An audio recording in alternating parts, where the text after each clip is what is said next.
जय बोलो गणपति महाराज की सिद्धि बुद्धि।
రావణాసురుడు సీతాదేవి చేపట్టినప్పుడు రామచంద్ర ప్రభు అగ్ని పరీక్ష పెట్టాడు. ఆ అగ్ని పరీక్షలో సీతాదేవికి బదులుగా అగ్నిదేవుడు వేదవతిని పంపించాడు అగ్ని పరీక్షకు. ఆ వేదవతిని పెళ్ళాడమని అగ్నిదేవుడు కోరుకున్నాడు. నీ కోరిక నేను కలియుగంలో తీరుస్తాను. నీ రామచంద్ర ప్రభు శ్రీనివాసుగా వచ్చి వేదవతియే పద్మావతిగా వచ్చి నీ కళ్యాణ ముద్ర కలియుగంలో తీరుస్తాను అభయం ఇచ్చానమ్మా. ఆ ముద్ర తీరుస్తానికే వచ్చాను.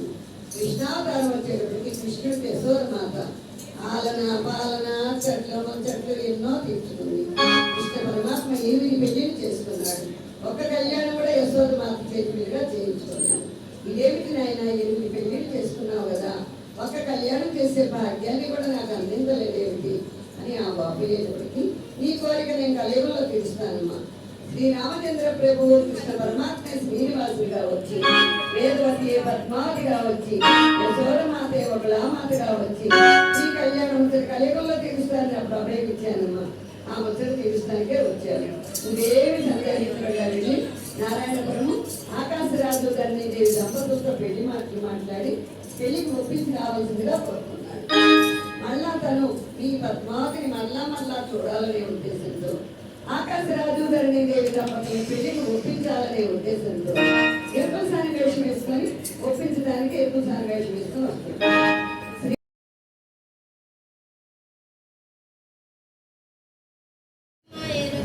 మా ఎరుకల బాలదేవత తల్లి